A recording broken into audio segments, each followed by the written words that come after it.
Cuando recibí la llamada del banco esa mañana de otoño, no imaginé que mi propio hijo había intentado declararme mentalmente incapacitada. Falsificó la firma de mi difunto esposo en un poder notarial e intentó cerrar mis cuentas bancarias sin mi conocimiento. A mis 78 años, conduzco mi propio coche, administro mis finanzas y recuerdo perfectamente la combinación de mi casillero de la preparatoria en Guadalajara. Pero para Ricardo, yo era solo una anciana inconveniente en el camino de su herencia. Lo que no esperaba era que su propia hija se convertiría en mi aliada más feroz, y que yo finalmente encontraría mi voz después de décadas de silencio. Pero antes de continuar, asegúrate de estar ya suscrito al canal y escribe en los comentarios: ¿desde dónde estás viendo este video? Nos encanta saber hasta dónde llegan nuestras historias. Mi nombre es Elena Rivas, tengo 78 años y durante casi toda mi vida adulta viví en función de los demás. Crié a mi hijo Ricardo sola después de que mi esposo Ramón falleciera. Trabajé en 2 empleos para mantener nuestra pequeña ferretería funcionando y ahorré cada centavo posible para garantizar que él tuviera oportunidades que yo nunca tuve. Nuestra relación siempre me pareció normal. Una madre haciendo sacrificios por su hijo, como tantas otras. La primera vez que noté algo extraño fue cuando Ricardo tenía 17 años. Pidió 200 pesos para comprar calcetas de fútbol. Ramón dijo que no, así que Ricardo vino a mí con esos ojos marrones suplicantes, hablando de espíritu de equipo y apariencia. Le di el dinero, pero firmé un cheque para acordarme del momento. Fue el primero de muchos. Los años pasaron y los cheques continuaron. Para la universidad en Monterrey, para el alquiler del primer apartamento, para su boda, para el calentador de agua cuando se descompuso, para la terapia después de problemas en el trabajo, para el divorcio de su primer matrimonio, y luego para otras cosas. Pequeñas al principio, después más grandes. Préstamos que nunca se pagaron, cuentas de emergencia, peticiones que siempre venían con historias elaboradas y promesas de devolución. Yo siempre cedía, siempre decía que sí. ¿Cómo podría no ayudar a mi único hijo? Finalmente, Ricardo se casó con Valeria, una mujer elegante con gustos caros y una sonrisa que nunca alcanzaba sus ojos. Ella me trataba con una frialdad cortés, mirando mi casa modesta en Coyoacán, mi ropa sencilla, mis hábitos frugales con disimulado desdén. Cuando me visitaban, lo que se volvió cada vez más raro era siempre para pedir algo. Dinero para una inversión, para un viaje a la playa, para la escuela de mi nieta Sofía. Cada petición venía envuelta en preocupación. ¿Estás bien, mamá? ¿Te ves cansada? ¿Estás pudiendo cuidar la casa sola? Yo no notaba el patrón. O tal vez no quería verlo. Fue una mañana común de martes que todo cambió. El teléfono sonó y era Miguel, un joven gerente del banco donde mantengo mi cuenta hace más de 4 décadas. Señora Rivas, dijo, su voz educada pero tensa, ¿podría venir a la sucursal hoy? Hay algo que necesitamos discutir personalmente. Cuando llegué, Miguel me condujo a una pequeña sala privada. Sus manos temblaban ligeramente cuando puso una carpeta en la mesa entre nosotros. Señora Rivas, no procesamos nada, comenzó, eligiendo las palabras con cuidado. Estábamos preocupados por el papeleo y por eso le pedí que viniera hoy. Abrió la carpeta y allí estaba, un poder notarial a mi nombre, solicitando la transferencia de todos mis activos a una cuenta conjunta administrada por Ricardo. Al final del documento, la firma falsificada de mi difunto esposo, Ramón, como testigo. Anexa, una carta médica que yo nunca había visto, declarando que sufría de demencia en etapa inicial y que ya no podría administrar mis propias finanzas. El aire se puso pesado, difícil de respirar. Miré esa firma falsa, tan diferente de la verdadera caligrafía de Ramón, y algo en mí se rompió, no en pedazos, sino como una presa cediendo después de décadas de presión. ¿Necesito firmar algo?, pregunté con calma. Miguel pareció sorprendido por mi compostura. Señora, para cancelar cualquier acceso, revocar autorizaciones anteriores, bloquear todo lo que él pueda pensar que tiene derecho. Abrió un cajón, sacó una carpeta con formularios y la deslizó por la mesa. Tomé el bolígrafo y firmé cada línea con una mano más firme de lo que esperaba. Cuando terminé, miré por la ventana. El tráfico fluía lentamente afuera, ajeno a la tormenta dentro de mí. «Usted no tiene que pasar por esto sola», dijo Miguel con dulzura. Le sonreí, no con amargura, sino con una extraña tranquilidad que comenzaba a envolverme. «No estoy sola. Tengo una nieta que me trae flores los martes. Y ahora tengo sus formularios». Volví a casa en silencio, el sobre con los documentos falsificados pesando en mi bolso como una prueba de todo lo que me había negado a ver por tanto tiempo. En casa, abrí el cajón donde guardaba todos los cheques cancelados que le había extendido a Ricardo a lo largo de los años. Los esparcí sobre la mesa del comedor y comencé a sumar. El total me dejó náuseas.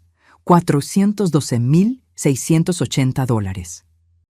Casi $500,000 a lo largo de 20 años, sin contar las compras del supermercado, los viajes de cumpleaños, las tarjetas de gasolina, las cuentas médicas de mi nieta cuando Ricardo no pudo incluirla en el plan de salud. Mientras miraba esos papeles, el teléfono sonó. El nombre de Ricardo apareció en la pantalla. Dejé que sonara hasta que cayera al buzón de voz. Poco después recibí un mensaje. «Hola mamá, solo para saber cómo estás. Quería avisarte que dejé unos papeles en el banco la semana pasada. Por si pasa algo, ellos pueden llamarte. Nada del otro mundo, solo rutina. Llámame cuando puedas. Rutina». Así fue como llamó a aquello. Intentar quitarme mi dinero, mi nombre, mis derechos. Rutina. Respiré profundo y marqué otro número, uno que no usaba hace casi 5 años. Mi abogada, Claudia Pérez. La última vez que hablamos fue tras el fallecimiento de Ramón. Claudia al habla. «Soy Elena Rivas», dije, mi voz firme. «Necesito cambiar mi testamento». Ella no preguntó por qué, solo dijo, «Ven esta tarde, voy a liberar mi agenda». Cuando llegué a la oficina de Claudia, conté todo sin interrupciones. Ella escuchó atentamente, tomando notas ocasionales. Arqueó una ceja cuando mencioné los documentos falsificados. «¿Quiere presentar una denuncia?», preguntó ella. «No», respondí. «Aún no». Ella asintió. «Pero quiere revocar todo poder notarial anterior y removerlo del testamento. Y quiero constituir un fideicomiso para mi nieta, Sofía». El bolígrafo de Claudia se detuvo sobre la página. «¿Está segura?». «Estoy segura. Ella es la única que aún me llama porque quiere, no porque necesita algo». Pasamos la siguiente hora revisando documentos. Firmé cada uno sin dudar. Cuando terminé, salí de la oficina. Me quedé en la acera y miré el cielo. El aire parecía diferente, más ligero, como si algo fundamental hubiera cambiado. Tomé mi celular, me desplacé hasta el nombre de Ricardo y lo bloqueé. Él pudo haber tenido todo. No mi dinero, sino mi confianza. Ahora no tenía una cosa ni la otra. El silencio después de bloquear el número de tu hijo no es paz. Es algo diferente. Un zumbido bajo el suelo que oyes cuando la nevera se cierra, cuando el grifo deja de gotear, cuando la casa entera respira hondo y se da cuenta de que ya no está esperando a nadie entrar. Esa noche no pude dormir. No por nerviosismo, sino por recuerdos. Me acosté en la cama con la lámpara encendida, mirando la misma grieta en el techo que Ramón siempre prometía arreglar. Ricardo era mi único hijo. Lo llevé durante un invierno tan riguroso que nuestra respiración se congelaba en las ventanas por dentro. Di a luz sin anestesia porque el hospital en Toluca estaba lleno.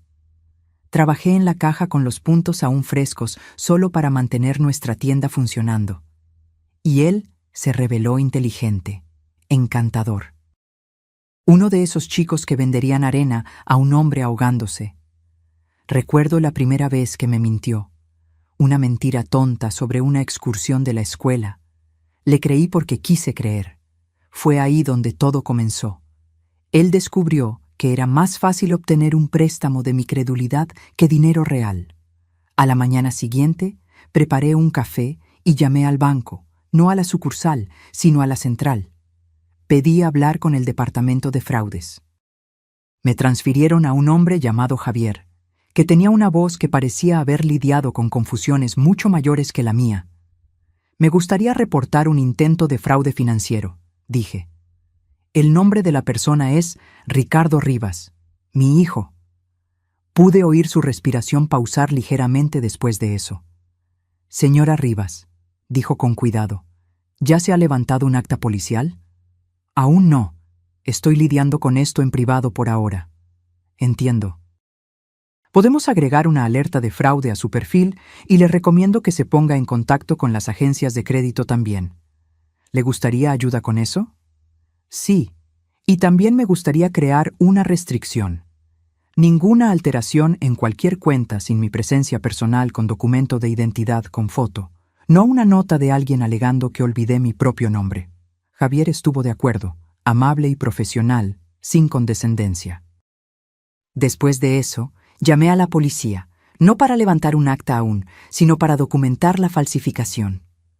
Una oficial llamada Brígida anotó los detalles eficientemente. En cierto momento, preguntó, ¿usted se siente insegura? No, respondí. Solo me siento cansada. Era mediodía cuando colgué. Me senté a la mesa de la cocina y miré el pequeño bloc de notas con el total acumulado que Ricardo había recibido a lo largo de los años. Volteé la página y escribí en la parte superior. Cosas que aún tengo. Una casa sin hipoteca en Coyoacán, un coche que funciona, una huerta llena de tomates, una nieta que aún me llama abuela y lo dice en serio. Mi nombre, mi cuenta, mi historia. Me quedé mirando la última línea por más tiempo. Mi historia, no la de él.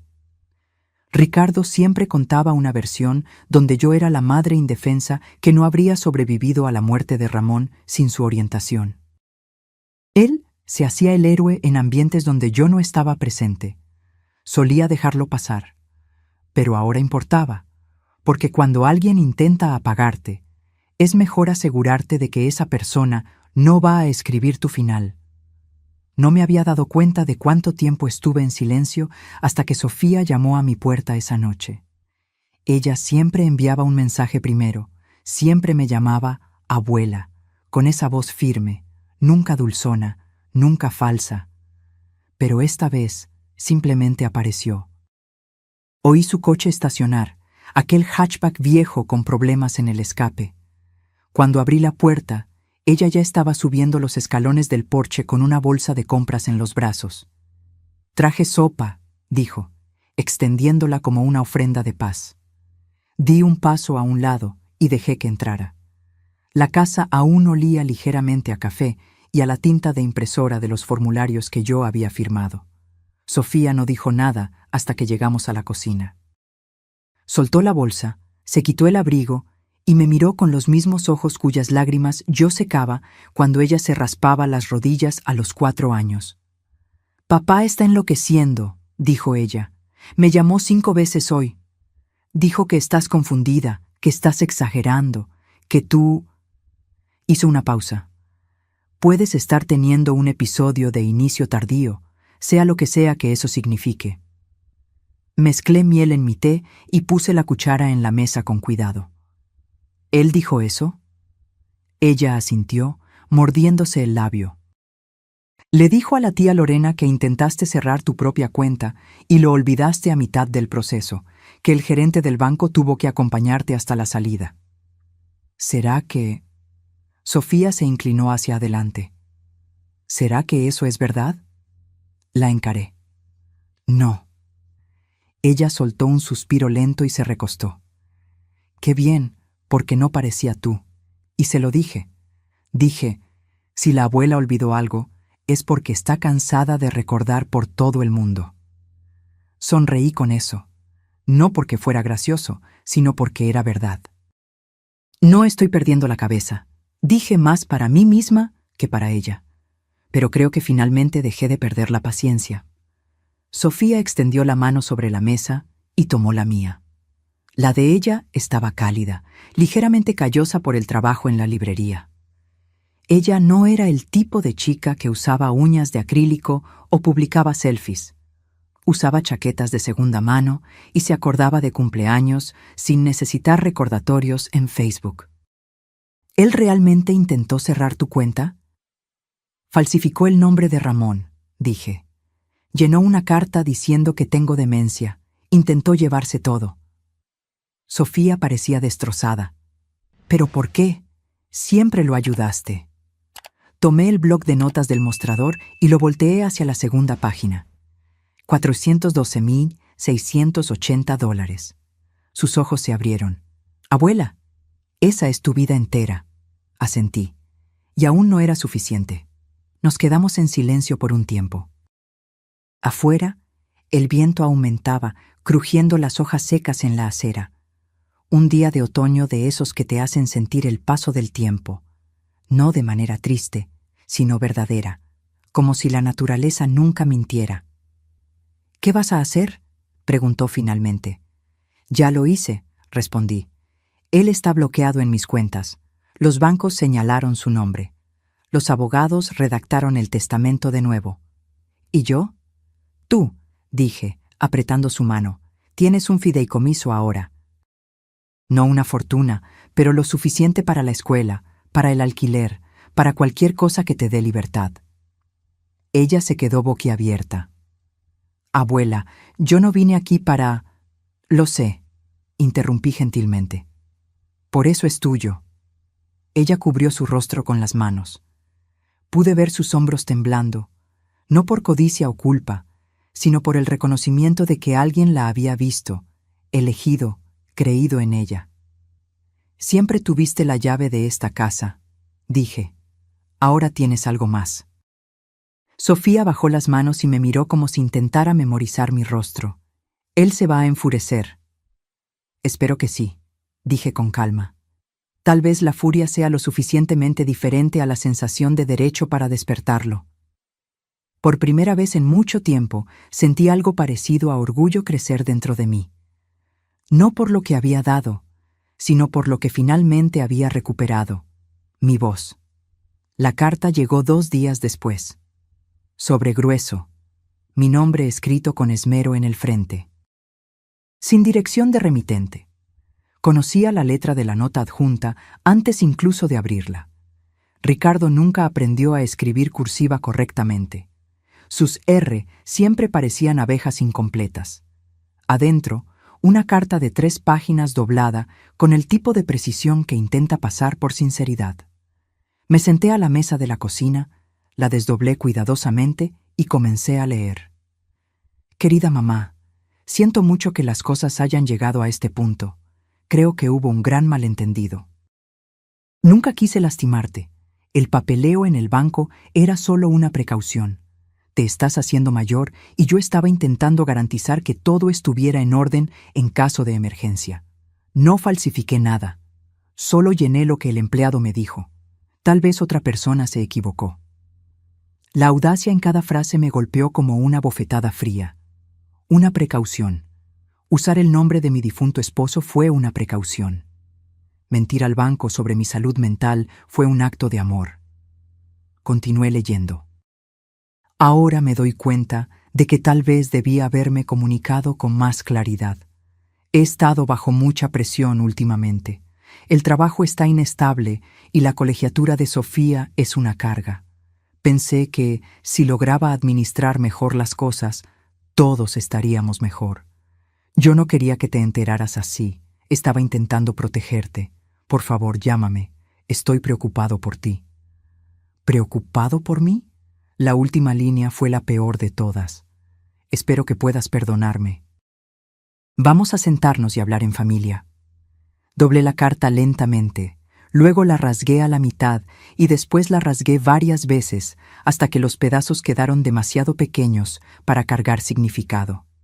Yo no necesitaba una reunión familiar. Yo necesitaba la verdad. Aquel mismo día, el banco confirmó la última etapa de la transferencia del fideicomiso. Claudia llamó para decir que el papeleo estaba finalizado, todo arreglado. Sofía sería notificada oficialmente dentro de una semana. «Usted lo hizo bien», dijo ella, «y lo hizo todo correctamente». Agradecí, colgué y me quedé mirando por la ventana por un largo tiempo. El arce de mi jardín finalmente se había puesto rojo. Octubre siempre hacía las cosas honestas, las despojaba hasta lo que realmente eran por debajo. Esa noche, Sofía apareció de nuevo. Esta vez no llamó, solo avisó desde el coche y dijo: «Estoy afuera. Compré víveres». Ella no mencionó el fideicomiso. No dijo una palabra sobre el dinero. Terminamos haciendo sándwiches de queso a la parrilla.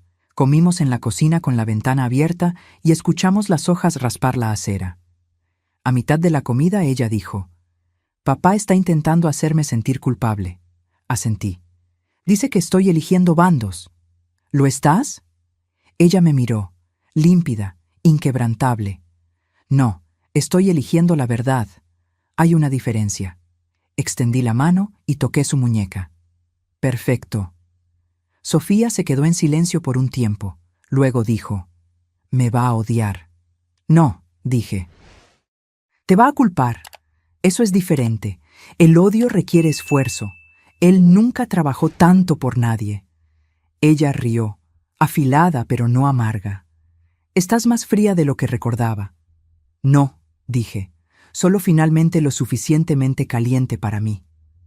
Esa noche, después de que se fue, me senté en la sala y tomé el álbum de fotos que no abría hace años. Allí estábamos nosotros, Ramón, Ricardo y yo, en una época diferente. Una época en que el amor no tenía libros de contabilidad, en que los abrazos no eran deudas. Mantuve el álbum abierto a mi lado mientras me adormecía en la silla. Quería acordarme de dónde habíamos comenzado, para nunca olvidar cuán lejos yo había llegado.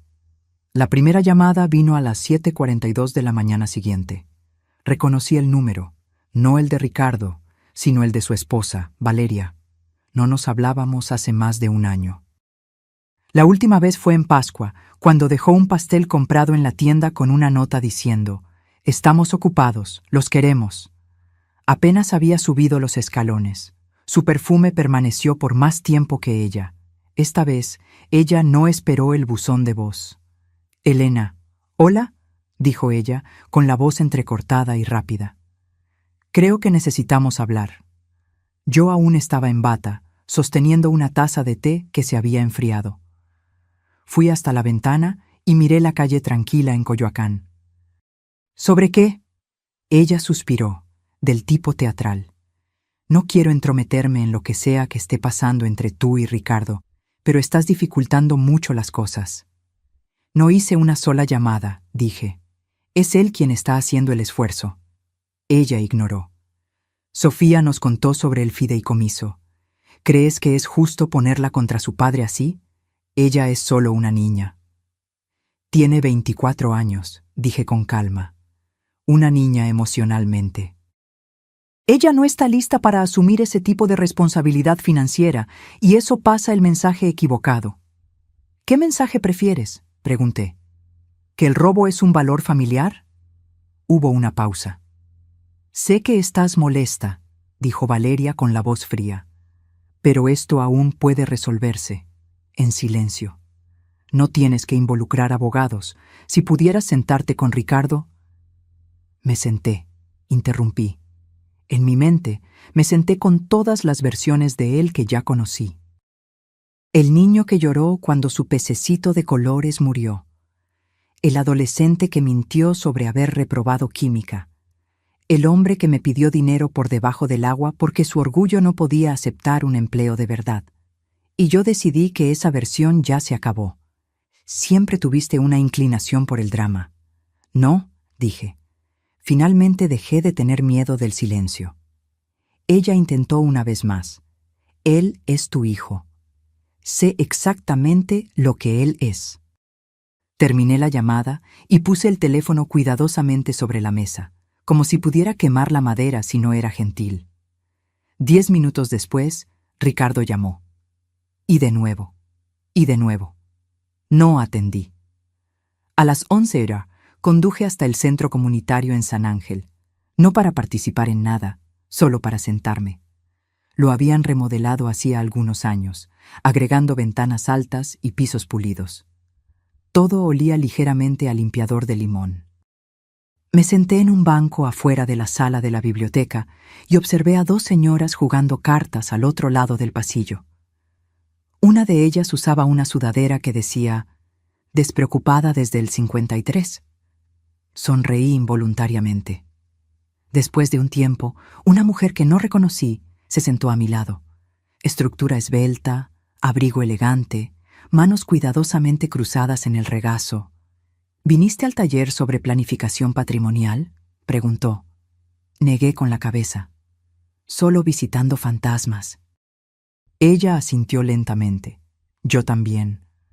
No conversamos mucho después de eso, pero fue agradable. No ser necesaria, no ser implorada o culpada, solo existir sin propósito. De camino a casa, paré en el correo. Mi buzón estaba casi vacío. Un folleto de cupones, un anuncio de inversiones para la jubilación y un sobre azul claro sin dirección de remitente. Adentro había una tarjeta, sin mensaje, solo una foto de un niño pequeño sosteniendo una nave espacial de Lego, una Polaroid de 1988. En el reverso, con mi letra, la primera gran construcción de Tommy, no deja que nadie toque. La tarjeta había sido doblada, arrugada, redoblada. Tenía pliegues como una carta antigua que alguien no podía tirar a la basura. Conduje a casa con la tarjeta en el asiento del pasajero, mirándola como si pudiera explicar algo, pero no explicaba. Ricardo ya había construido algo con piezas de las que se enorgullecía, y ahora, tantos años después, intentaba desmontar lo que no era suyo. Pero yo no lo dejaría. Ya no. El domingo llegó tranquilo. El tipo de silencio que solía significar algo en esta ciudad. Campanas de iglesia, café lento, vecinos en sus jardines. Ahora solo significaba ninguna llamada de números desconocidos y una excusa menos para ignorar el silencio. Llevé mi té al porche. El aire tenía ese toque frío que octubre trae cuando quiere acordarse de lo que está por venir. Apreté el chal con más fuerza alrededor de mis hombros y observé el mundo despertar lentamente. Un corredor, una ardilla, el niño vecino arrastrando su contenedor de basura con una rueda faltante. Y entonces, un coche que reconocí, el de Ricardo. No el Corolla oxidado que solía conducir. No, este era el modelo más nuevo, elegante, gris, con el plan de pago que yo probablemente financié. Él no estacionó. Se quedó parado. Luego salió, alisó el saco y subió los escalones con esa calma lenta y practicada que usaba en reuniones. Esa que decía, «Ya decidí cómo termina esta conversación». No me moví. Él se detuvo a medio metro de mí, con las manos en los bolsillos del abrigo. «Mamá, ¿no devuelves mis llamadas?» «No». Él asintió como si yo hubiera confirmado algo. Quería hablar personalmente. Tomé un sorbo de mi té. «Sé que las cosas fueron malinterpretadas», dijo él. «Falsificaste una carta». Él apretó los dientes. «No es así como yo lo describiría». Alcé las cejas. «Pensé que teníamos un acuerdo», continuó él, «que yo ayudaría a administrar tus negocios. No te estás volviendo precisamente más joven». Lo miré, parado allí como un hombre que cree que la edad es un argumento. «¿Crees que viví 78 años solo para olvidar quién soy? Mamá, por favor, no lo hagas más difícil de lo que ya es». «No», dije con calma. «Tú ya lo hiciste difícil. Me cansé de fingir que no lo es». Él se movió. La brisa tiró de su abrigo. «Entonces ese es esto. Me cortaste después de todo lo que hice». Lo miré por un largo segundo. «¿Qué hiciste exactamente, Ricardo? Dime una cosa que hiciste por mí que no haya sido una transacción». Abrió la boca, la cerró. «Sofía es la que llama, la que me visita, la que pregunta cómo estoy sin pedir nada a cambio. Ella es solo una niña. Ella es 2 veces el hombre que tú ya fuiste». Eso lo golpeó. No como una bofetada, ni siquiera como crueldad, sino como verdad. Del tipo que duele porque encaja. «Necesitaba ayuda», dijo él finalmente. No sabía cómo pedir de otra forma. No pediste, robaste. Nos quedamos allí por un momento más, ambos envueltos en nuestro propio silencio terco. Luego él dijo: «La gente va a hablar. Déjalos. Ellas se van a arrepentir, ¿sabes?», agregó. «Sofía, cuando el dinero la arruine». Me levanté. «¿Quieres que crea que ella va a fracasar porque tú habrías fracasado?». Ricardo parpadeó. «Yo te di más que dinero», dije. «Te di tiempo, refugio, perdón. Tú transformaste todo eso en una herramienta de palanca y lo perdiste». Él miró al suelo. «Entonces, ¿vas a desechar a tu propio hijo?». «No», dije. «Tú lo hiciste. Yo simplemente me niego a recogerte». Y con eso me di la vuelta y entré. No golpeé la puerta. No la cerré con llave para causar drama. Simplemente la cerré despacio, deliberadamente. Detrás de mí, la casa suspiraba como si hubiera esperado mucho tiempo que alguien finalmente hiciera eso. No tuve noticias de él por una semana. Ninguna llamada, ninguna carta, ni siquiera un golpe a la puerta cargado de culpa. El silencio no parecía paz. Aún no. Parecía la expectativa de algo, como la calma antes de una elección importante. Pero entonces llegó el email. El asunto era corto. Solicitud de mediación. La remitente, Valeria Rivas. Ella lo había escrito como una carta comercial, formal, puntuada, con mayúsculas donde antes moraban las emociones. «Estimada Elena, Ricardo y yo creemos que sería del interés de todos una discusión mediada. Hay varios malentendidos y complicaciones jurídicas que necesitan ser resueltos antes de que esta situación se vuelva innecesariamente pública o se agrave. Estamos dispuestos a encontrarnos en un lugar neutral. Si está de acuerdo, por favor, responda informando su disponibilidad. Esperamos lidiar con esto con madurez y respeto». No respondí, no porque no tuviera palabras, sino porque ellos no merecían más las mías. Imprimí el email, lo doblé a la mitad y lo puse bajo el pisapapeles de cerámica que Ramón me dio el año en que se olvidó de nuestro aniversario. Un pequeño pedido de disculpas en forma de faro. Antiguamente parecía romántico. Ahora parecía más una advertencia. 2 días después llegó una carta del abogado de ellos. La abrí con manos firmes, sentada a la mesa del comedor con mi té y el zumbido bajo de la radio detrás de mí. El nombre en el encabezado de la carta era desconocido, pero el tono era bastante familiar, educado, cargado de presión, disfrazado de sugerencia, pero aguzado por dinero. Nuestros clientes, señor y señora Rivas, creen que las recientes alteraciones hechas a los documentos de planificación patrimonial fueron realizadas bajo coacción emocional y sin orientación jurídica adecuada. Solicitamos una revisión de las decisiones involucrando transferencias financieras y asignaciones testamentarias, especialmente en lo que se refiere al fideicomiso ahora a nombre de la señora Sofía Rivas. Leí la carta entera y sonreí, porque el desespero tiene un olor y ellos lo usaban como colonia.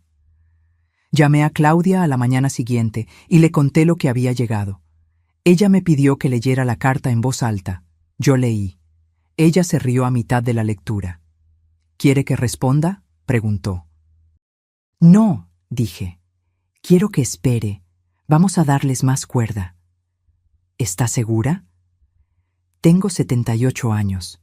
Ya viví guerras, pérdidas, parto, el colapso de un negocio y un marido que murió un martes, pero dejó amor atrás como si fueran intereses de un préstamo.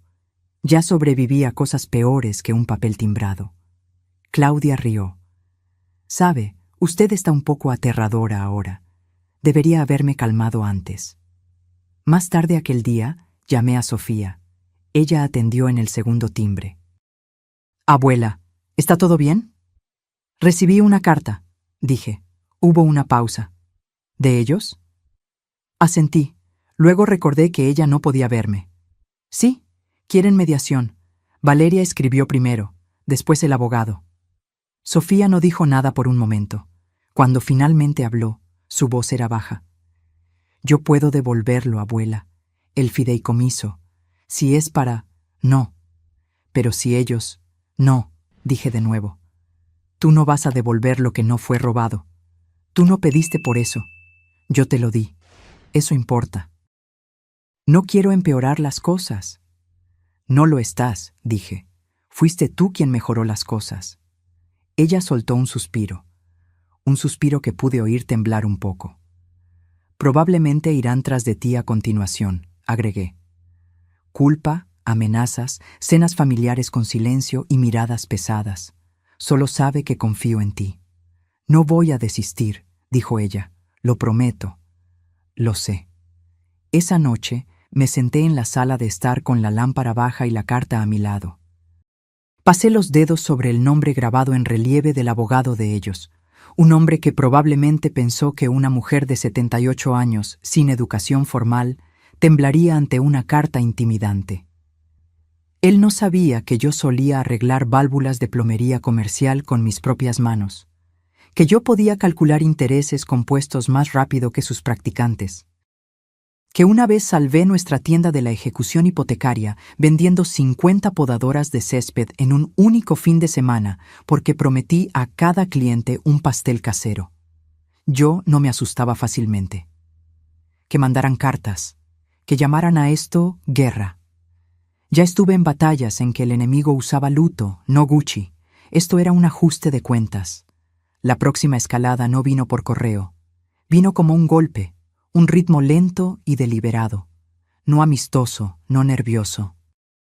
El tipo de golpe que significa control. No me moví al principio. Estaba en el cuarto trasero, separando las sábanas de invierno. Pero los golpes continuaron, pacientes y comedidos. Cuando abrí la puerta principal, Valeria estaba en mi porche con un abrigo de camello. El cabello estaba tan recogido que parecía una máscara. Ella tenía un portapapeles en los brazos. Ni un bolso, ni una bolsa, ni siquiera guantes, aunque la mañana estaba lo suficientemente fría para arder. «Buenos días, Elena», dijo ella como si esto fuera normal. «No lo es», dije, y no la invité a entrar. Ella no esperó, simplemente dio un paso adelante como si mi puerta fuera la de ella. Me quedé parada en el umbral, bloqueando la entrada. Ella ajustó el portapapeles. Pensé que podríamos hablar personalmente. No respondiste a ninguna de nuestras comunicaciones. Eso es intencional. Ella sonrió, educada y brusca. Entiendo que estés molesta. No estoy molesta, dije. No estoy interesada. Ella miró dentro de la casa, detrás de mí, como si buscara señales de insensatez. Un desorden, una estufa olvidada, algo que ella pudiera usar. Tomaste decisiones que afectan a toda nuestra familia. No, dije, tomé decisiones que afectan mi dinero. Tú no tienes derecho a ninguna de las dos cosas. Valeria cambió de posición. Vi la tensión en su mandíbula. Después, las grietas detrás de la cortesía. Estás dificultando las cosas para Sofía. Ella se está arreglando muy bien. Ella está siendo manipulada. Siempre tuviste una extraña influencia sobre ella. Casi me río. Estás confundiendo amor con influencia, fácil de hacer cuando nunca sentiste ninguno de los dos. Fue suficiente. Sus ojos se endurecieron. Ella extendió el portapapeles. Estoy aquí para hacer una propuesta final. Si disuelves el fideicomiso y devuelves los fondos a una cuenta central de la familia, abandonaremos todas las investigaciones legales y cuidaremos de todo discretamente. Sin daños a la reputación, sin atención innecesaria. Yo no tomé el portapapeles. ¿Crees que tengo miedo de llamar la atención?, pregunté. Creo que no estás pensando con claridad. Esto hiere a todo el mundo. Esto protege a todo el mundo de él. Ella respiró profundo. Él es tu hijo, asentí, y tú eres su espejo. Por un largo momento, ninguna de nosotras se movió. Entonces, ella abandonó completamente la actitud educada. «Ustedes están quemando el puente», dijo ella secamente. «No», respondí. «Ustedes dos le prendieron fuego hace años. Yo simplemente dejé de fingir que era un camino». Ella se dio la vuelta bruscamente y bajó los escalones, los tacones chasqueando como acusaciones. El portapapeles permaneció en sus manos, sin firma. Me quedé parada en la puerta, observándola partir, el viento balanceando su abrigo. Poco antes de llegar al coche, ella se dio la vuelta. «Tú le enseñaste a Sofía a ser cruel». Sonreí. «No, yo le enseñé a no heredar el silencio». Y entonces cerré la puerta. Esta vez la cerré con llave, no por miedo, sino por determinación. Más tarde esa noche encontré un mensaje de voz de Sofía. «Abuela, ella pasó por ahí. Oí de papá. Él dijo algo sobre una última rama de olivo. Yo solo. Estoy preocupada. ¿Estás bien?» La llamé inmediatamente. Su voz estaba tensa cuando atendió. «Estoy bien», dije gentilmente. Y ella trajo un portapapeles, no una rama de olivo. «¿Firmaste algo?» «Yo no firmo mentiras». Ella se quedó callada. «Entonces, yo les dije que no me encontraría con ellos sin ti. Dijeron que estabas inestable, que manipulaste al banco, al abogado, a mí». Dejé eso de lado por un segundo. «¿Y tú les crees?» «No», dijo ella, pero aún dolió escuchar eso de él. Sé que nos quedamos en silencio por un tiempo, sentadas en casas diferentes con el mismo dolor. El dolor de darse cuenta de que la familia puede decepcionar más profundamente que cualquier extraño. Finalmente, ella dijo: «No voy a devolverlo». «El fideicomiso. No me importa lo que amenacen». «Lo sé», susurré. Y yo creí en ella. Porque Sofía, a pesar de toda su juventud, heredó algo que yo casi olvidé que necesitaba transmitir. No solo dinero, sino coraje. Una vez leí que la fuerza no es ruidosa, es silenciosa, enraizada, lenta para doblarse. En esa semana, la mía sonó como tazas de té regresando delicadamente a sus platillos, como un teléfono que no atendía, como papel deslizándose dentro de una carpeta, un documento a la vez. Sin gritos, sin represalias, solo silencio, pesado, deliberado. Pero no todos apreciaban ese tipo de silencio. 2 días después de la visita de Valeria, recibí un mensaje de un hombre llamado Pedro Lara, consultor financiero, aparentemente de Ricardo y Valeria. Dejó un mensaje de voz con un tono de voz que parecía recién impreso. «Señora Rivas, represento ciertos intereses de su hijo y de su esposa. Estoy entrando en contacto para solicitar aclaraciones sobre transferencias recientes de activos. Creemos que algunas de ellas pueden haber ocurrido bajo presión emocional y hay preocupaciones en cuanto a su capacidad de lidiar con decisiones tan significativas. Si está dispuesta, nos gustaría ayudar a reequilibrar su patrimonio de forma a proteger su legado y la unidad familiar». Unidad familiar. Esa fue una nueva forma de manipulación. No devolví la llamada. En su lugar, reenvié el mensaje de voz a Claudia. Ella respondió en menos de 1 hora. «No se preocupe, están pescando, pero les enviaré un contacto formal a ellos. Es hora de registrar el caso». «Perfecto. Dejen que hablen con abogados. Dejen que paguen por cada hora que intentan distorsionar la verdad y transformarla en duda. Yo ya pasé años suficientes subsidiando sus planes. Ahora ellos podrían subsidiar sus propias fantasías». Más tarde esa noche, preparé un pastel. No para ellos, sino para mí, pan de plátano. Con la receta que la madre de Ramón me dio cuando nos casamos, borroneada en mi letra, la tinta desvaneciéndose donde yo había derramado vainilla. Hacía años que yo no hacía pastel sin una ocasión especial, sin cumpleaños, sin recaudación de fondos, sin compromiso, solo porque yo quería que la casa volviera a oler caliente. A mitad del pastel, el timbre sonó. Por un momento pensé en ignorar, pero algo me dijo que no eran ellos. Abrí la puerta y encontré a Sofía. Ella sostenía una pila de papeles, los hombros encorvados, los ojos cansados. «¿Estoy interrumpiendo?» «Solo el pan», dije. «Entra». Nos sentamos en la cocina, el horno zumbando detrás de nosotras. Ella puso los papeles en la mesa, impresos, extractos, emails. Yo no leí, solo la miré a ella. Creo que están investigando, dijo ella, intentando descubrir algo sobre mí. Valeria preguntó si yo ya había usado los fondos fiduciarios. No los usé, ni $1.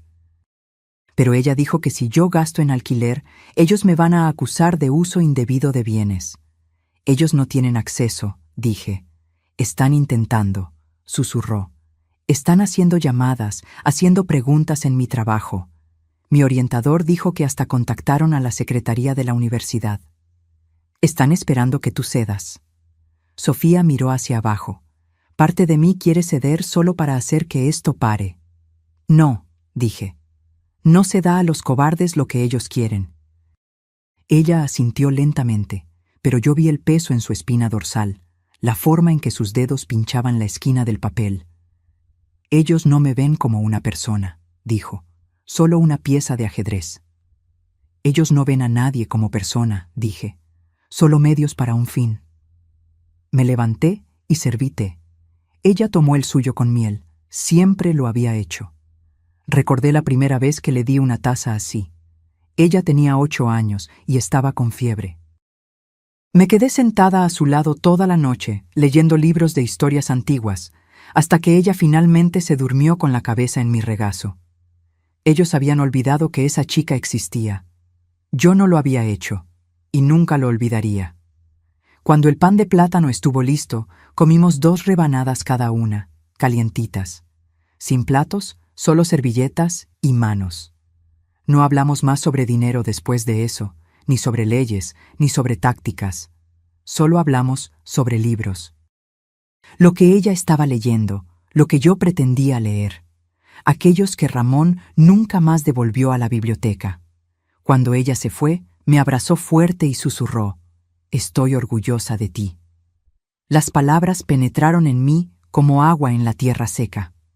Después de que ella se fue, me quedé parada en la puerta por un largo tiempo, sosteniendo mi chal cerrado, observando la noche. Mi hijo estaba en algún lugar allá afuera, furioso, arrogante, conspirando. Pero aquí adentro solo había paz y pan de plátano.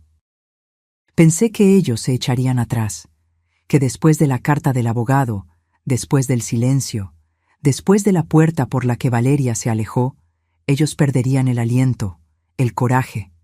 Pero personas como ellos no se echan atrás. Cambiaron de táctica. La próxima llamada no vino para mí. Fue para la iglesia. La pastora Isabel llamó aquella tarde, gentil como siempre. Ella lidera nuestra pequeña congregación hace casi 20 años en Guadalajara, siempre con manos que olían a hierba de limón y una voz que calmaba al niño más rebelde. «Elena», dijo ella, «recibí la visita de Ricardo». «Claro que sí». Le dije que no nos involucramos en disputas familiares, continuó ella, cautelosamente. «Pero pensé que usted debería saber». Pareció preocupado. Casi me río. ¿Preocupado por mi alma? Preocupado por su salud debilitada, dijo ella suavemente. Él quería saber si yo había notado alguna señal. Ahí estaba, el lento goteo del veneno. Ellos no conseguían mi dinero por medio de bancos o abogados. Entonces, ahora, intentarían por medio de la duda, de la reputación, de susurros en los rincones de lugares donde yo antes estaba segura. «Gracias por avisarme», dije. La pastora Isabel hizo una pausa. «Elena, yo la conozco y sé cómo es la fuerza. Si necesita que yo hable con alguien, con el obispo, con la directiva, yo hablo». «No es necesario», dije. «Deje que ellos piensen». Más tarde aquella semana, en el almuerzo comunitario de miércoles, yo me di cuenta. Algunas miradas se desviaron rápidamente. 2 parejas cuchicheando en el perchero. Cosas leves y sutiles, pero yo conozco la forma de una historia antes de que sea contada. Alguien comenzó a hablar. Yo no dudé. Puse puré de papas en platos de papel y le pregunté a la señora Mayra sobre su cadera nueva como si nada hubiera cambiado, porque nada había cambiado. Que pensaran que soy frágil, que circularan como buitres bien vestidos. Ellos no encontrarían banquete aquí. Esa noche, después de la iglesia, recibí un mensaje de Sofía. Están diciendo a las personas que no estás bien, que el fideicomiso fue un error, que yo te coaccioné. Respondí simplemente, yo confío en ti, ellos no importan. Pero yo sabía que importaba para ella. Sofía siempre creyó en la justicia, que la verdad vencería si tú la decías lo suficientemente alto. Ella aún no entendía que algunas personas solo oyen lo que les conviene. Al día siguiente, decidí contraatacar. Ni con cartas, ni con abogados, ni siquiera con palabras. Llamé a la biblioteca local en Guadalajara. Hola, dije. Me gustaría reservar la sala comunitaria el próximo miércoles por la noche para una lectura. ¿Una lectura? Sí, un relato personal. Familia, finanzas, límites, una reflexión pública. La mujer en la línea dudó. ¿Eso es para un club de lectura? No, dije. Es para cualquier persona que ya haya oído que es demasiado vieja para importar. Ella reservó la sala. Hice 20 folletos en mi impresora doméstica, blanco y negro simple. Miércoles, 7 p.m. Elena Rivas. Una relectura tranquila y gratuita para todos. Dejé 5 en la cafetería, 2 en la florería. Le entregué uno a la pastora Isabel. ¿Es esto lo que estoy pensando?, preguntó ella. Sonreí. Sin venganza, solo la verdad, porque yo no iba a susurrar. Ya no. Intentaron ahogarme en el silencio, usar mi edad, mi dolor, mi soledad como arma, que vinieran a esa biblioteca a la semana siguiente, que se sentaran en sillas y fingieran no moverse. Yo contaría mi historia, y esta vez ellos tendrían que escuchar. Las sillas plegables ya estaban medio ocupadas cuando llegué. Me sorprendió, no solo por la cantidad de personas, sino también por los tipos, mujeres de la iglesia, un hombre de la ferretería que yo no veía hace una década. 2 muchachas que no reconocí sosteniendo cuadernos en el regazo, y allá atrás, cerca de la salida, de brazos cruzados y postura rígida, estaba Valeria. No Ricardo. Claro que no Ricardo. Él la había enviado a ella, como siempre, como portavoz, como escudo, como máscara. Caminé hasta el frente de la sala con mis notas en una mano y un termo de té en la otra. Yo no estaba nerviosa. Ese sentimiento ya había pasado hace mucho tiempo. En algún momento, entre la primera traición de él y mi último perdón. No era una puesta en escena, era una declaración. La pastora Isabel se sentó en la primera fila. Sofía entró silenciosamente y se sentó a su lado. Encontré su mirada y asentí una vez. Ella no sonrió. Parecía seria, preparada. Gracias a todos por venir, comencé, parándome detrás del pequeño podio. Sin micrófono, sin amplificación, solo yo. Mi nombre es Elena Rivas. Vivo en esta ciudad desde los 21 años. Administré una ferretería con mi esposo, crié un hijo, pagué mis impuestos, mantuve la cocina limpia y enterré más amigos de los que puedo contar. Paré. No estoy enferma, no soy excéntrica, no soy frágil, pero estoy cansada del silencio, de la manipulación, de la manera en que las personas tratan a las mujeres mayores como fotografías descoloridas, fáciles de ignorar, a menos que necesites algo sentimental. Algunos asintieron. Alguien sorbió por la nariz en la segunda fila. Vine aquí esta noche para contar una historia, la mía, la que está siendo distorsionada y susurrada por esta ciudad en cafés y corales. Vine a corregir el registro. Abrí mi cuaderno, pero no lo leí. Hablé de memoria, de la médula. Les conté sobre el documento falsificado, sobre Ricardo entrando en un banco e intentando declararme incompetente, sobre la carta con el nombre muerto de Ramón al final, sobre las llamadas, las amenazas, las insinuaciones de abogados listos de que yo había perdido el contacto con la realidad. No lloré, no grité. Yo simplemente dije la verdad línea por línea, como clavos en la madera. Les conté sobre el fideicomiso, cómo yo lo había creado para Sofía, porque ella era la única que venía sin pedir, que se quedaba sin compromiso. Y entonces miré directamente a Valeria.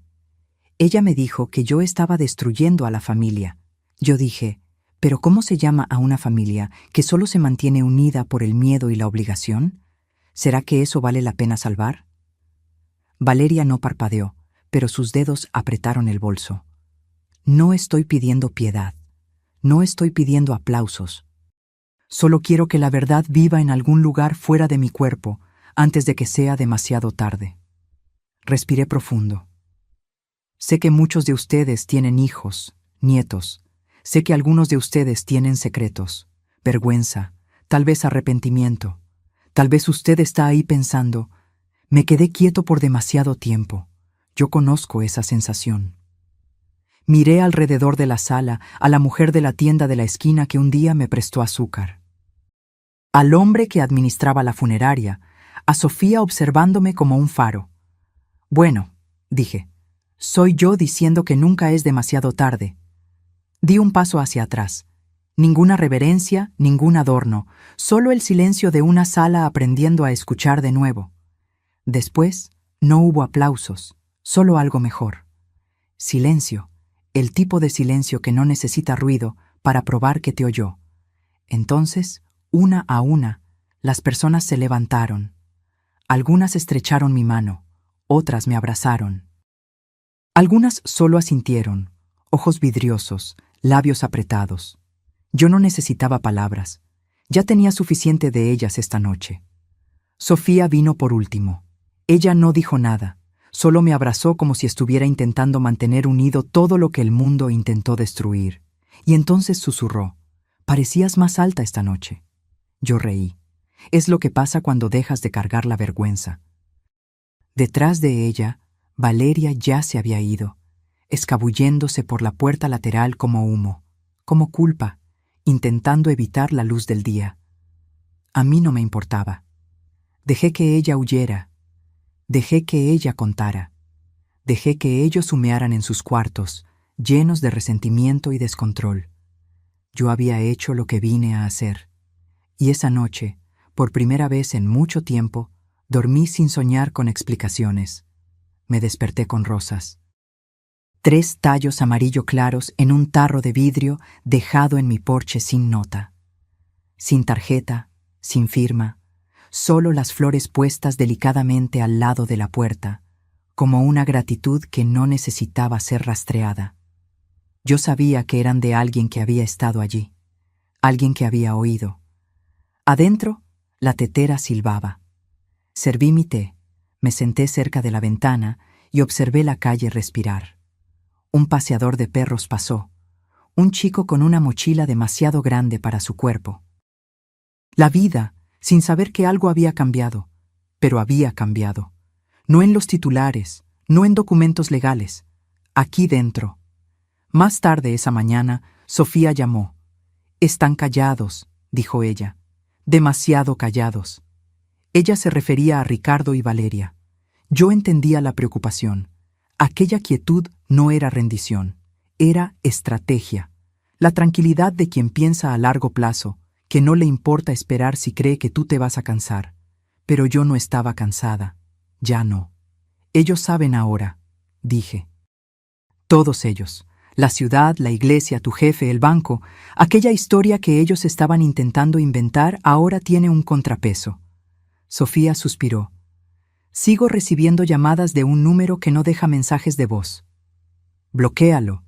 Sí, pero parece que están rondando, esperando por algo. Están esperando que cedas, dije. Así que no cedas. Hubo una pausa. Ellos no están acostumbrados a oír no. Están a punto de volverse fluidos en eso. Colgué y me vestí lentamente.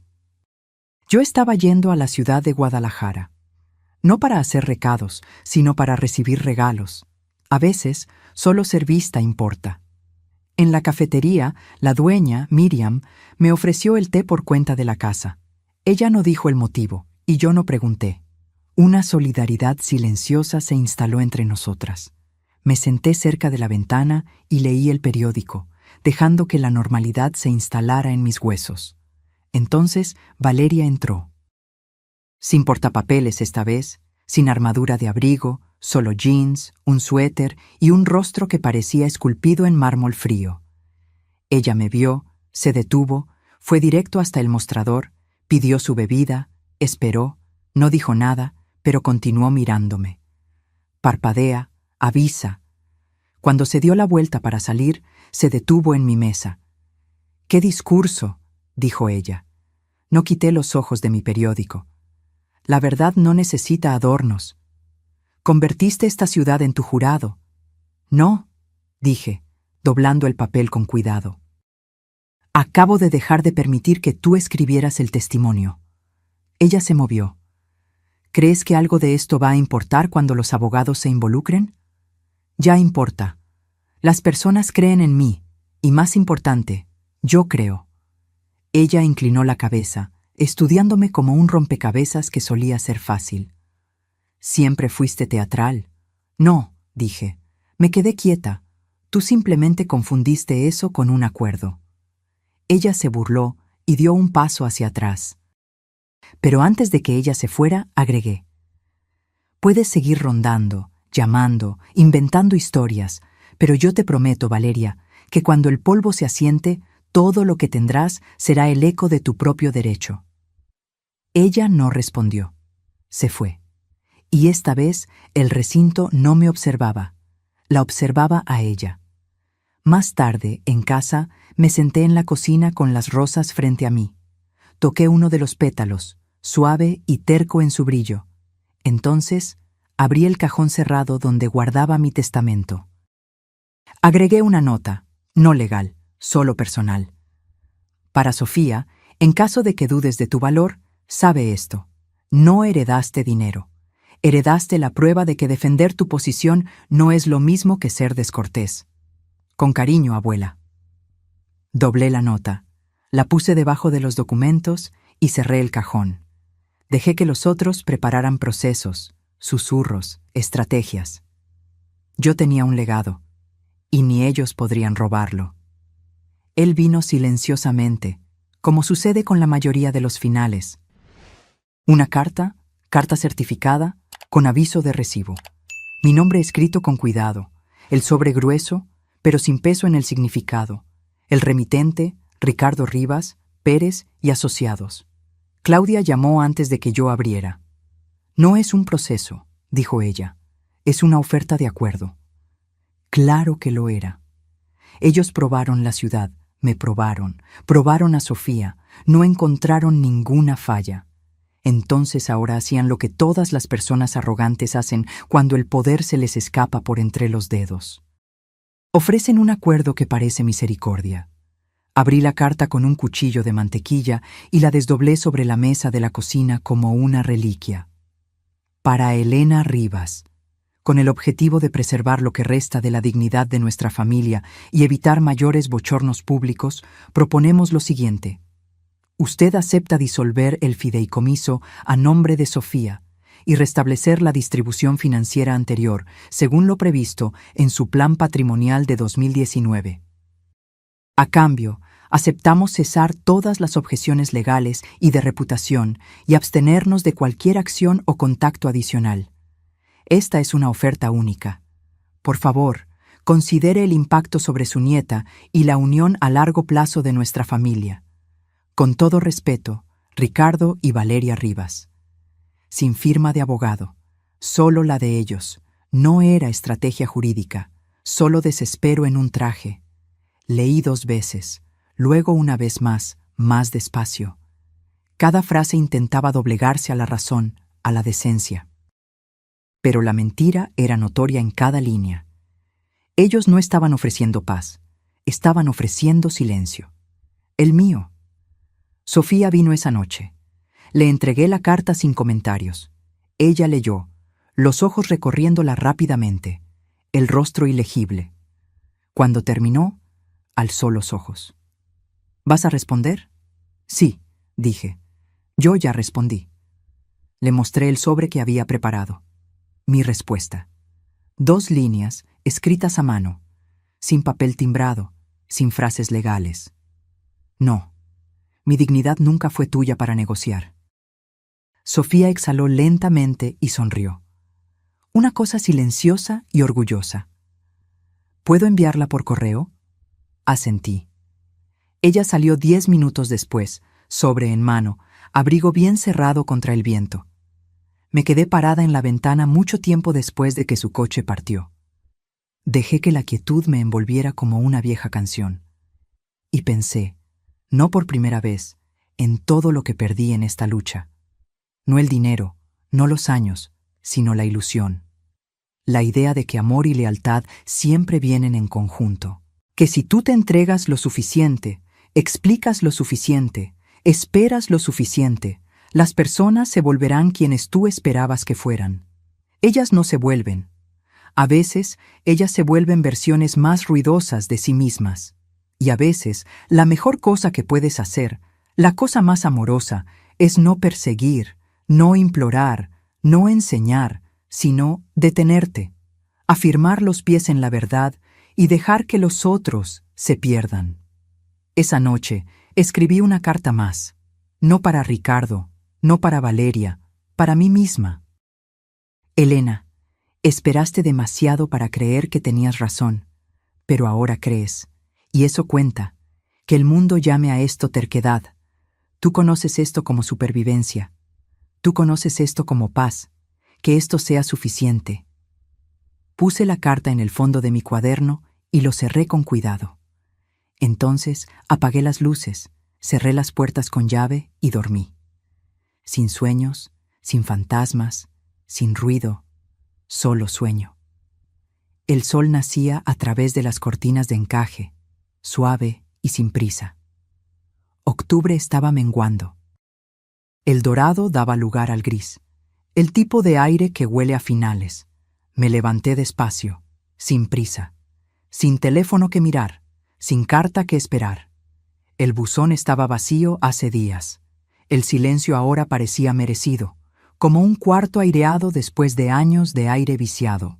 Sofía apareció con rollos de canela, aún calentitos en la caja. Nos sentamos a la mesa de la cocina como de costumbre. La radio murmuraba canciones antiguas cuyas letras ambas fingíamos no saber. Ellos se quedaron silenciosos, dijo ella entre mordidas. Ellos van a continuar así, respondí. Ella asintió. Papá me excluyó de la lista de amigos. Borró fotos antiguas también. Me encogí de hombros. Deja que él borre. Aún tenemos memoria. Ella sonrió, pero era una sonrisa cansada. No la sonrisa de una niña. La de una mujer. El tipo de sonrisa que aprendió que algunas personas no vuelven, y eso no siempre es una tragedia. La miré y la miré de verdad. Ella no cargaba solo mi sangre. Ella cargaba mi lección. Ella no pidió poder. Ella no exigió herencia. Pero cuando le fue ofrecida la oportunidad de presentarse, de asumir la verdad y mantenerla firme, ella lo hizo sin temblar, sin disculparse. Eso es legado. No propiedad, no bienes, no nombres en escrituras, sino coraje. Antes de partir, ella preguntó, ¿te arrepientes de algo? Pensé en eso por un momento y luego negué con la cabeza. No, dije, pero me arrepiento de haber esperado tanto para dejar de disculparme. Sofía se inclinó y besó la parte superior de mi cabeza. Te amo, dijo ella. Lo sé, respondí. Ella salió a la mañana, aún con un olor a canela en el aire. La observé alejarse y sentí algo cambiar.